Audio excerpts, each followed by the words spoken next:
அனைவருக்கும் வணக்கம். நான் படித்து ரசித்த கதையை நீங்களும் படித்து கேட்டு மகிழுங்கள். கதை பிடித்திருந்தால் அனைவருக்கும் பகிருங்கள். தேவிகா அழகான வசீகரமான தோற்றத்துடனும் பார்க்கும் அனைவரையும் கவர்ந்து இழுக்கும் அழகுடனும் திகழ்ந்தாள். வசதியான வீட்டு பெண். மகளுக்கு திருமணம் செய்து வைக்க அனைத்து வேலைகளையும் செய்து கொண்டிருந்தார் அவளது அப்பா பிரபு. தேவிகாவின் அம்மா துர்காவோ, என் மகள் என்னுடனேயே இருக்க வேண்டும், வீட்டோட மாப்பிள்ளையா பாத்துருங்க என்று தன் கணவரிடம் சொல்லி கொண்டிருந்தார். ஆனால் பிரபு அதெல்லாம் சரிப்பட்டு வராது. அவர்கள் வாழ்க்கையை அவர்கள்தான் வாழ்ந்து கொள்ள வேண்டும். வீட்டோட மாப்பிள்ளையாக இந்த வீட்டில் அவர் வந்து இருந்தால் அவருக்கு மரியாதை குறைவாக இருப்பது போல் ஒரு உணர்வு வரும். அதெல்லாம் வேண்டாம் என்று திட்டவட்டமாக சொல்லிவிட்டார். ஒரு வழியாக எந்தவிதமான கெட்ட பழக்கங்களும் இல்லாத ஒரு நல்ல மாப்பிள்ளையை தேர்ந்தெடுத்தார் பிரபு. தேவிகாவிற்கும் ஆதித்யாவை போட்டோவில் பார்த்தவுடனே பிடித்திருந்தது. எப்படியும் பெண் பார்க்க வரும்போது நேரில் ஒரு முறை பேசிய பிறகு முடிவெடுக்கலாம் என்று தன் மனதுக்குள் நினைத்து கொண்டாள். அதன்படி ஆதித்யா பெண் பார்க்க வந்தபோது அவனிடம் தனியாக பேசினாள் தேவிகா. அவளுக்கு மிகவும் பிடித்து போனது. திருமணத்திற்கு சம்மதம் தெரிவித்தாள். ஆதித்யாவிற்கும் தேவிகாவை பிடித்திருந்தது. அனைவரது சம்மதத்துடன் தேவிகாவிற்கும் ஆதித்யாவிற்கும் திருமணம் நடந்து முடிந்தது. அவர்களது வாழ்க்கை மகிழ்ச்சியாக ஆரம்பமானது. ஆனால் அந்த மகிழ்ச்சி ஒரு வாரத்திலேயே காணாமல் போகும் அளவுக்கு ஒரு சம்பவம் நடந்தது. தன் கணவரிடம் அனைத்து விதத்திலும் உண்மையாக இருக்க வேண்டும் என்று நினைத்தாள் தேவிகா. ஒரு வாரத்தில் தன் கணவருடன் ஏற்பட்ட புரிதல் காரணமாக தன் பழைய வாழ்க்கையை பற்றியும் பேசினாள். தன் பழைய காதலை பற்றியும் சொன்னாள். அவள் சொல்லும் போது அமைதியாக கேட்டுக்கொண்டிருந்தான் ஆதித்யா. பெரிதாக எந்த ஒரு உணர்ச்சியையும் காட்டிக்கொள்ளவில்லை. ஆனால் அதற்கு அடுத்த நாளே அவன் அவளிடம் வித்தியாசமாக நடந்து கொள்ள ஆரம்பித்தான். தேவிகா தவறு செய்து விட்டோம் என்பதை உணர்ந்தாள். அதன் பிறகு அன்று இரவு வீட்டிற்கு வந்த ஆதித்யா அவளிடம் கோபமாக நடந்து கொண்டான். ஏங்க, நான் உங்களிடம் என்னோட பழைய காதலை பத்தி சொன்னது தப்புதான், என்னை மன்னிச்சிடுங்க, நான் உங்ககிட்ட சொல்லி இருக்க கூடாது என்றாள். உங்க வீட்டில் எல்லாவற்றையும் மறைத்துவிட்டு உன்னை எனக்கு திருமணம் செய்து வைத்து விட்டார்கள். இப்படி ஏமாற்றுவதற்கு உங்களுக்கு எப்படி மனசு வருகிறது? நாங்கள் உங்களை விட வசதியில் கொஞ்சம் குறைந்தவர்கள்தான். அதற்காக யாரோ ஒருவனுடன் ஊர் சுற்றியவளை என் தலையில் கட்டிவிட்டார்கள் என்று வாய்க்கு வந்தபடியெல்லாம் பேசினான். தேவிகாவிற்கு கோபம் வந்தது. என்ன, உங்க இஷ்டத்துக்கு பேசிட்டே போறீங்க? நமக்குள் எந்த ஒளிவு மறைவும் இருக்கக்கூடாது என்பதற்காகத்தான் நான் கடந்த காலத்தை பற்றி சொன்னேன். அதுக்காக என்னை பத்தி இவ்வளோ அசிங்கமா பேசுறீங்க? இதற்கு மேல் உங்க கூட இருக்கிறதே தப்பு என்று சொல்லிவிட்டு வேகமாக தன் அப்பா வீட்டிற்கு சென்றாள். வீட்டிற்கு சென்றவுடன் அவளின் அப்பா, என்னம்மா நீ மட்டும் வந்திருக்க, மருமகன் வரலையா என்று கேட்டார். இல்லப்பா, அவர் ஆபீஸ் போயிட்டாரு, எனக்கு உங்களை பார்க்கணும் போல இருந்துச்சு, அதான் வந்தேன் என்றாள். தேவிகா அவளது அறையில் படுத்துக்கொண்டே யோசித்து பார்த்தாள். தவறு நம்மீதுதான். ஆதித்யாவிடம் இதையெல்லாம் சொல்ல வேண்டிய அவசியம் கிடையாது என்று உணர்ந்தவள் மீண்டும் வீட்டிற்கு சென்று விடலாம் என்று யோசித்தாள். மகள் சண்டை போட்டுதான் வந்திருக்கிறாள் என்று நினைத்த பிரபு அன்று மாலை நேராக ஆதித்யாவின் வீட்டிற்கு சென்றார். அங்கே இருந்து ஆதித்யாவிடம், எவ்வளவு தைரியம் இருந்தால் என் மகளை தனியாக வீட்டிற்கு அனுப்பி வைத்திருப்பாய் என்று அவன் கன்னத்தில் அறைந்தார். அவன் சட்டையை பிடித்து தரதரவென வெளியே இழுத்து வந்தார். தேவிகா திடுக்கிட்டு எழுந்தாள். அனைத்தும் கனவு என்று தெரிந்ததும் தான் அவளுக்கு நிம்மதி வந்தது. அடுத்த நாள் காலையில் அப்பாவிடமும் அம்மாவிடமும் சொல்லிவிட்டு வீட்டிற்கு கிளம்பி வந்தாள். தேவிகாவின் மாமியார் லட்சுமி அவளை வரவேற்றார். என்னம்மா, இப்படி சொல்லிக்காம போயிட்டியே? என்ன சண்டை வந்தாலும் பேசி ஒரு முடிவுக்கு கொண்டு வரலாம், இனிமே இப்படி போகாதம்மா என்றார். என் மேலதான் தப்பு அத்தை, நான் இப்படி போயிருக்க கூடாது, என்னை மன்னிச்சிடுங்க, நான் இனிமே இப்படி போக மாட்டேன் என்று சொன்னாள். அதன் பிறகு தன் அறைக்கு சென்றாள். அன்று மாலை வேலை முடிந்து வீட்டிற்கு வந்த ஆதித்யா தன் மனைவி வீட்டில் இருப்பதை பார்த்த பிறகும் அவளிடம் வந்து எதுவும் பேசவில்லை. ஹாலிலேயே இருந்து கொண்டான். ஹாலிலேயே படுத்து கொண்டான். அவர்களுக்குள் இருக்கும் பிரச்சனையை அவர்களே தீர்த்து கொள்வார்கள். நாம் எதுவும் தலையிட வேண்டாம் என்று தேவிகாவின் மாமியார் அமைதியாக அவரது அறையில் சென்று படுத்துக்கொண்டார். தேவிகா ஆதித்யாவின் அருகில் வந்து அவனை கட்டாயப்படுத்தி அறைக்கு அழைத்து வந்தாள். ஏங்க, என் மேலதான் தப்பு. நான் எங்க வீட்டுக்கு கோச்சிக்கிட்டு போயிருக்க கூடாது. என்னை மன்னிச்சிடுங்க என்றாள். அவன் பெரிதாக எதுவும் பேசவில்லை. சரி விடு என்று சொல்லிவிட்டு அமைதியாக படுத்துக்கொண்டான். 2 நாட்கள் இப்படியே கடந்து போனது. அதன் பிறகு வீட்டிற்கு வந்த ஆதித்யாவின் நடவடிக்கையில் லேசான மாற்றம் தெரிந்தது. மாமியார் வேகமாக தேவிகாவிடம் வந்தார். என் பையனுக்கு குடிப்பழக்கம் எல்லாம் கிடையாதுமா, என்னன்னே தெரியல, இன்னைக்கு இப்படி குடிச்சிட்டு வந்திருக்கான். அவன்கிட்ட சண்டை எதுவும் போடாதம்மா, அவனை எப்படியாவது இனிமேல் குடிக்க விடாமல் பார்த்துக்கமா என்று சொன்னார். அனைத்து தவறுக்கும் நாம் தான் காரணமாக அமைந்து விட்டோமோ என்று மனதுக்குள் கவலை கொண்டாள். ஆதித்யாவை சாப்பிட வைத்து அறைக்கு அழைத்து வந்தாள். அவனிடம் பேச முயன்றாள். ஆனால் அவன் பேசக்கூடிய நிலைமையில் இல்லை. அப்படியே படுத்து தூங்க ஆரம்பித்தான். சிறிது நேரம் கழித்து தூக்கத்தில் கண் முழித்தவன் அவளிடம் உளர ஆரம்பித்தான். எனக்கு என் மனைவி தேவிகா என்றால் மிகவும் பிடிக்கும். இப்படி அவள் திருமணத்திற்கு முன்பே காதலித்திருப்பாள் என்று நான் நினைக்கவே இல்லையே என்றெல்லாம் உளறிக் கொண்டிருந்தான். அடுத்த நாள் காலை எழுந்து வேலைக்கு கிளம்பி கொண்டிருந்தவனிடம், என்ன குடிச்சிட்டு வீட்டுக்கு வரீங்க? இதெல்லாம் என்ன பழக்கம்? நான் எங்க அப்பாவை வர சொல்லவா என்றாள். அப்போதுதான் நேற்று அவன் குடித்துவிட்டு வந்தது ஞாபகத்திற்கு வந்தது. தெரியாம குடிச்சிட்டு வந்துட்டேன். ஏதோ மன கஷ்டம்னு சொல்லி என் நண்பன் கூட போனேன். அப்படியே அவன் குடிக்கும்போது நானும் குடிச்சிட்டேன். என்னை மன்னிச்சிடுமா, இனிமே நான் எப்பவும் குடிக்கவே மாட்டேன். உன் மனசுக்கு பிடிச்ச மாதிரி கண்டிப்பா நடந்துக்குவேன் என்று சொன்னான். கோபமாக முகத்தை வைத்து கொண்டாலும் இனிமேல் அவன் சரியாக இருந்தால் போதும் என்று மனதுக்குள் நினைத்து கொண்டாள். அன்று ஞாயிற்றுக்கிழமை மதிய வேளையில் தேவிகா அறையில் படுத்து தூங்கிக் கொண்டிருந்தாள். ஆதித்யாவிடம் அவனது தங்கை கண்மணி பேசிக் கொண்டிருந்தாள். அப்போது, அண்ணா, அண்ணி எவ்வளோ அழகா இருக்காங்க, உங்ககிட்ட அவ்வளவு அன்பா நடந்துக்கிறாங்க.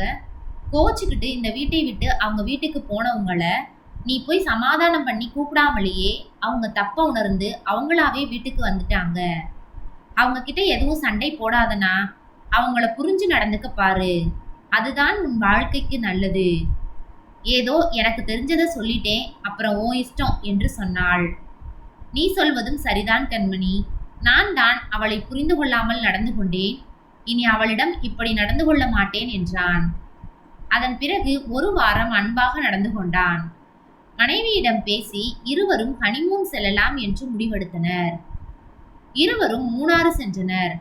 அங்கே அவர்கள் 3 நாட்கள் தங்கியிருந்து சுற்றி பார்த்துவிட்டு வருவது என்று முடிவெடுத்திருந்தனர். அதன்படி 2 நாட்கள் அனைத்து இடங்களையும் சுற்றி பார்த்துவிட்டு மகிழ்ச்சியாக இருந்தனர். 3வது நாள் பூங்கா ஒன்றில் ஆதித்யாவும் தேவிகாவும் கையை கோர்த்தவாறு நடந்து சென்று கொண்டிருக்க, பின்னாலிருந்து தேவிகாவை ஒருவன் அழைத்தான். தேவிகா திரும்பி பார்க்க தேவிகாவின் பழைய காதலன் சந்தோஷ் நின்று கொண்டிருந்தான். அவனை பார்த்த தேவிகா தன் முகத்தில் எந்த சலனத்தையும் காட்டாமல், உங்களுக்கு என்ன வேண்டும் என்று கேட்டாள். உன்னிடம் 2 நிமிடம் பேச வேண்டும் என்று சொன்னான். அருகில் உள்ள தன் கணவர் முகத்தை பார்த்தாள்.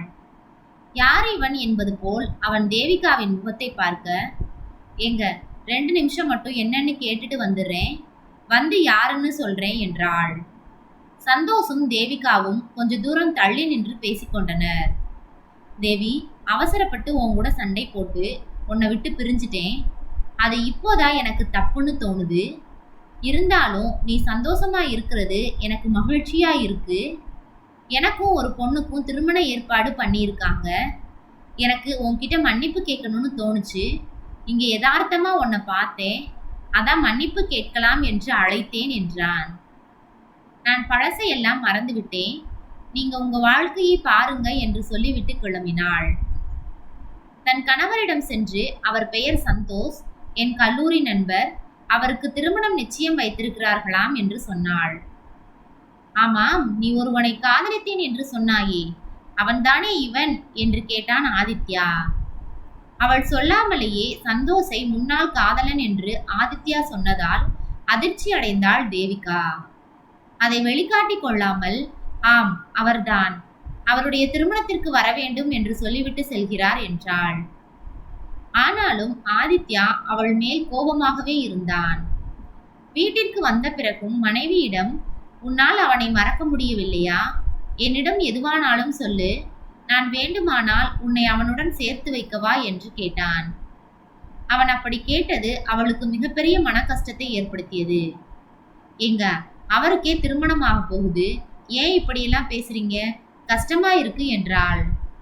அவன் மறுபடியும், இல்லம்மா, ஏதாவது இருந்தால் என்கிட்ட சொல்லிரு என்றான்.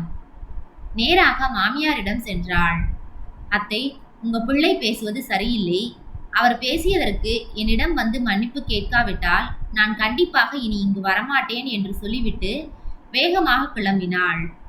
அண்ணி, நான் அண்ணன்கிட்ட பேசுறேன், நீங்க இங்க இருங்க, போக வேணாம் என்றாள் கண்மணி. கண்மணி, உங்க அண்ணனை பத்தி தெரிஞ்சுக்காம அவசரப்பட்டு என்னோட பழைய காதலை பத்தி சொல்லிட்டேன். ஆனா அவர் அதை மனசுக்குள்ள வச்சுக்கிட்டே ஒவ்வொரு நாளும் என்கிட்ட பழகிட்டு இருக்காரு. அவரால் என் கூட நிம்மதியா வாழ முடியாது என்று எனக்கு தோன்றுகிறது என்றாள். உன் அண்ணன் அவர் பேசியதற்கு எல்லாம் என்னிடம் மன்னிப்பு கேட்காவிட்டால் நான் இங்கு வரமாட்டேன் என்று சொல்லிவிட்டு அங்கிருந்து கிளம்பி சென்றாள். தன் அப்பாவிடம் நடந்தவற்றையெல்லாம் சொன்னாள். மாப்பிள்ளை கடைசியாக என்ன சொன்னாரு என்று கேட்டார்.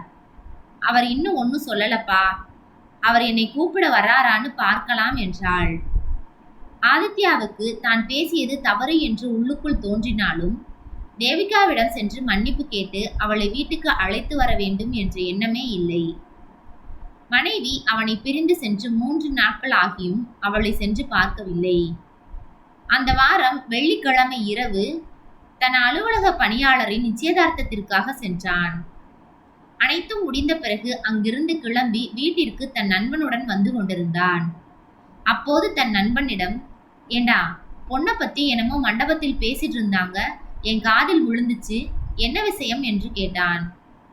ஒன்னும் இல்லடா, பொண்ணு ஏற்கனவே விவாகரத்தான பொண்ணு, அதை பத்தி தான் பேசிட்டு இருக்காங்க என்றான். என்ன சொல்ற? இவனுக்கு இதுதானே முதல் கல்யாணம் என்றான் ஆதித்யா. அந்த பொண்ணு வாழவே இல்லடா, 1 மாசத்துக்குள்ளே அவளோட கணவன் அல்பாயுஸ்ல போய் சேர்ந்துட்டான். மேட்ரிமோனியலில் அவளை பார்த்த இவனுக்கு பிடிச்சிருந்துச்சு, அதனால அவன் கல்யாணம் பண்ணிக்கிறான். விசேஷத்துக்கு வந்தவங்க தான் ஏதோ பெருசா பேசிட்டு இருக்காங்க என்று சொல்லிவிட்டு ஆதித்யாவை அவன் வீட்டில் இறக்கிவிட்டு கிளம்பி சென்றான். ஆதித்யா அடுத்த நாள் அலுவலகத்திற்கு சென்றபோது அந்த நண்பனிடம், எப்படி இப்படி ஒரு பெண்ணை திருமணம் செய்ய நீ சம்மதித்தாய் என்று கேட்டான். ஏண்டா, என்னாச்சு என்று கேட்டவன், நீ என்ன கேட்கப் போகிறாய் என்று எனக்கு தெரியும். திருமணத்துக்கு முன்னாடி என்ன ஆயிருந்தா என்னடா, திருமணத்துக்கு பின்னாடி அவள் என் கூட எப்படி வாழ்கிறாள் என்பதுதான் முக்கியம். எனக்கு அவளை பிடிச்சிருந்துச்சு, அவ்வளவுதான். பழசை பற்றியே நினைத்து கொண்டிருந்தால் இன்னைக்கு இருக்கிற வாழ்க்கையை வாழ முடியாமல் போயிருண்டா என்று சொன்னான். ஆதித்யாவிற்கு அப்போதுதான் மிகப்பெரிய தவறை தான் செய்துவிட்டோமோ, தகாத வார்த்தையெல்லாம் தன் மனைவியை பேசிவிட்டோமோ, நம் மீது முழு நம்பிக்கை வைத்து நம் மனைவி முடிந்து போன விஷயத்தை பேசியதை போய் பெரிதாக எடுத்துக்கொண்டு நம் வாழ்க்கையை அழிக்கப் போகிறோமோ என்று நினைத்து பயந்தான். வீட்டில் 2 நாட்கள் சோகமாகவே சுற்றி கொண்டிருந்தான். அவன் நடவடிக்கைகளை கவனித்த அவனின் அம்மா, தம்பி, உனக்கு என்னதான் பிரச்சனை என்று கேட்டார். இல்லம்மா, தேவிகா என்றான் ஆதித்யா. கண்மணி என்கிட்ட எல்லா விஷயத்தையும் சொன்னாள். கல்யாணத்துக்கு அப்புறம் உன்கிட்ட எப்படி இருந்தால் என்பதுதான் முக்கியம். பழசையெல்லாம் எதுக்கு பெருசா போட்டு குழப்பிக்கிற? ஒவ்வொருத்தருக்கும் வாழ்க்கையில ஏதாவது ஒன்று நடந்திருக்கலாம், அதை பெருசா எடுத்துக்கலாமா? நீ கல்லூரிக்கு போகும்போது ஏதாவது ஒரு பெண்ணை பார்த்து இந்த பெண்ணை கல்யாணம் பண்ணிக்கலான்னு உனக்கு தோணி இருக்காதா என்ன என்று கேட்டார். அம்மா, என்னோட தப்புதாம்மா, நான் அவகிட்ட போய் மன்னிப்பு கேட்டு அவளை கண்டிப்பா நம்ம வீட்டுக்கு கூட்டிட்டு வந்துடுறேன் என்று சொன்னான். ஆனால் தேவிகாவின் அப்பா பிரபு வீட்டிற்கு வரும்போது கையில் ஒரு பத்திரத்துடன் வந்தார். அம்மா, இந்த விடுதலை பத்திரத்தில் கையெழுத்து போடு. அவனை டைவர்ஸ் பண்ணிட்டு வேறு நல்ல மாப்பிள்ளையா உனக்கு நான் கல்யாணம் பண்ணி வைக்கிறேன் என்றார். இப்ப என்னப்பா இதுக்கு அவசரம் என்றாள் தேவிகா. என்னம்மா, நீ வந்து 1 வாரம் ஆக போகுது, உன்னை தேடி அவன் வரவே இல்லை. அப்ப அவனுக்கு நீ தேவையில்லை என்றுதானே அர்த்தம்? எந்த கெட்ட பழக்கமும் இல்லாமல் ரொம்ப நல்லவனா இருக்கானே என்று நம் வசதிக்கு ஈடாக இல்லை என்றாலும் உன்னை அவனுக்கு திருமணம் செய்து வைத்து அனைத்து வசதிகளையும் ஏற்படுத்தி கொடுத்தேன். ஆனால் அவன் எப்படி நடந்து கொண்டிருக்கிறான் பார்த்தாயா என்றார். அப்பா, கொஞ்சம் பொறுங்கப்பா, நானே உங்ககிட்ட ஒரு நல்ல முடிவா எடுத்துட்டு சொல்றேன், இன்னும் 2 நாள் பார்க்கலாம் என்றாள். அவன் தேவிகா வீட்டிற்கு வந்து காலிங் பெல்லை அடித்தான். தேவிகா உள்ளிருந்து வந்தாள். தேவிகாவை பார்த்ததும், தேவி, என்னை மன்னித்து விடு, நான் உன்னிடம் தவறாக பேசிவிட்டேன் என்றான். முதலில் உள்ளே வாருங்கள் என்று அவனை அழைத்து சென்றாள். உள்ளே சென்று இருவரும் சிறிது நேரம் பேசிக் கொண்டிருந்தனர். பிறகு தேவிகா அவனிடம், இனிமேல் நீங்கள் இப்படி நடந்து கொள்ளக்கூடாது, இதுவே கடைசி என்றாள். கண்டிப்பாக இனிமேல் நான் அப்படியெல்லாம் நடந்து கொள்ள மாட்டேன் என்று உத்தரவாதம் கொடுத்தான் ஆதித்யா. மதியம் அங்கேயே சாப்பிட்டுவிட்டு இருவரும் ஒரே அறையில் படுத்திருந்தனர். ஆதித்யா எழுந்து உட்கார்ந்தான். தேவி, எனக்கு ஒன்னே ஒன்று மட்டும் மனசுக்குள்ள உறுத்திக்கிட்டே இருக்கு, அதுக்கு மட்டும் பதில் தெரிந்தால் போதும், நமக்குள்ள இனி எந்த பிரச்சனையும் எந்த சண்டையும் வராது என்றான். தேவிகா எழுந்து உட்கார்ந்து சொல்லுங்க என்றாள். எதுக்காக உனக்கும் சந்தோஷுக்கும் பிரச்சனை வந்தது? 2 பேரும் ஏன் பிரிஞ்சீங்க என்று கேட்டான். அவளுக்கு கடும் கோபம் வந்தது. இவன் எப்போதும் இதை மறக்கப் போவதில்லை, இவனோடு வாழ்க்கை முழுவதும் கஷ்டப்படத்தான் போகிறோம் என்று அவளுக்கு தோன்றியது. ஆதித்யா, நான் உங்க கூட வாழ விரும்பல, நீங்க எந்திரிச்சு உங்க வீட்டை பார்த்து போங்க, உங்க வாழ்க்கையை நீங்க பார்த்துக்கோங்க, கூடிய சீக்கிரம் நாம 2 பேரும் டைவர்ஸ் பண்ணிக்கலாம் என்றாள். இல்ல, நான் ஏதாவது தவறா பேசியிருந்தா மன்னிச்சிடு என்றான் ஆதித்யா. நீங்க ஒன்றும் சொல்ல வேணாம், நீங்க கிளம்புங்க என்றாள். அன்று மாலை வீட்டிற்கு வந்த அப்பாவிடம், அப்பா, அந்த விடுதலை பத்திரத்தை கொடுங்க என்று வேகமாக வாங்கி கையெழுத்து போட்டாள். நல்லதுமா, இப்படித்தான் முடிவெடுக்கணும். அவனோட வாழ்க்கை முழுவதும் நீ மல்லு கட்டிட்டு இங்கே வந்துட்டு இருக்க முடியாது. உனக்கு நல்ல மாப்பிள்ளையாக பார்த்து நான் திருமணம் பண்ணி வைக்கிறேன் என்றார். கல்யாணம் பண்ணிக்கிட்டோங்கிறதுக்காக அவன் என்ன பண்ணாலும் அவனோட பொறுத்துக்கிட்டு வாழணும்னு எந்த அவசியமும் கிடையாது என்றார். நீங்க சொல்றது சரிதான்ப்பா, இப்படியே இதை விட்டுட்டா இன்னும் 5 வருஷம் கழிச்சு நான் மீண்டும் கண்ணை கசக்கிட்டு உங்ககிட்ட தான் வந்து நிற்கணும். அன்னைக்கு போய் விவாகரத்து பண்ணுனா அதுக்கப்புறம் என்னோட வாழ்க்கை என்ன ஆகுறது? அதனால் விவாகரத்து தான் நல்ல முடிவு என்றாள். வீட்டிற்கு சென்று விஷயத்தை சொன்ன ஆதித்யாவிடம் கண்மணியும் அவனின் அம்மாவும் கடுமையாக சண்டையிட்டனர். ஏண்டா, உனக்கு அறிவே இல்லையா? இப்படித்தான் பேசுவியா என்று அவனுடைய அம்மா கடுமையாக திட்டினார். இனி யாரு உனக்கு பொண்ணு கொடுப்பா? இவ்வளவு வசதியான ஒரு வாழ்க்கையை கெடுத்துக்கிட்டேயே என்றாள் கண்மணி. வேகமாக தேவிக்கு போன் செய்து பேசினாள் கண்மணி. அண்ணி, அண்ணனை மன்னித்து விடுங்கள் என்றாள். இல்ல கண்மணி, உங்க அண்ணனால் என் பழைய கால நிகழ்வுகளை மறந்துவிட்டு என்னுடன் நிகழ்காலத்தில் வாழ முடியாது. என் இறந்த காலத்தை சொல்லி நானும் தவறு செய்தேன். எங்களுக்குள் நிம்மதியான வாழ்க்கை இருக்காது என்று சொல்லிவிட்டு போனை வைத்து விட்டாள் தேவி. இருவருக்கும் விவாகரத்தானது. ஆதித்யா தேவியை மறக்க ஆரம்பித்தான். வேறு பெண்ணை திருமணம் செய்து கொள்ள முடிவெடுத்தான். விவாகரத்தாகி 3 மாதங்கள் கழித்து தன் மகளின் சம்மதத்துடன் பிரபு தன் மகளுக்கு மாப்பிள்ளை தேட ஆரம்பித்தார். திருமணமாகி ஓராண்டிலேயே பிரசவத்தின் போது மனைவி குழந்தையை இழந்துவிட்டு தவித்துக் கொண்டிருந்தவனை அவளுக்கு காட்டினார். தேவிக்கு பிடித்து போக அந்த பையனை திருமணம் செய்து கொண்டாள். அவள் தன் முதல் கணவரிடம் செய்த தவறை அவனிடம் செய்யவில்லை. தன் பழைய காலங்களை பற்றி அவனிடம் எதுவும் பேசவில்லை. அவனும் எதற்காக உங்களுக்கு விவாகரத்தானது என்று அவளிடம் கேட்கவில்லை. தேவியுடன் அன்பான வாழ்க்கையை வாழ ஆரம்பித்தான். இருவருக்கும் இடையில் நல்ல புரிதல் இருந்தது. வாழ்க்கையில் அனைத்து வளமும் அவர்களை வந்து சேர்ந்தது. நன்றி. கதை பிடித்திருந்தால் லைக் பண்ணுங்க, ஷேர் பண்ணுங்க, சப்ஸ்கிரைப் பண்ணுங்க. உங்களுடைய கருத்துக்களை கமெண்ட் பாக்ஸில் தெரிவிக்கவும். தங்கள் ஆதரவிற்கு நன்றி.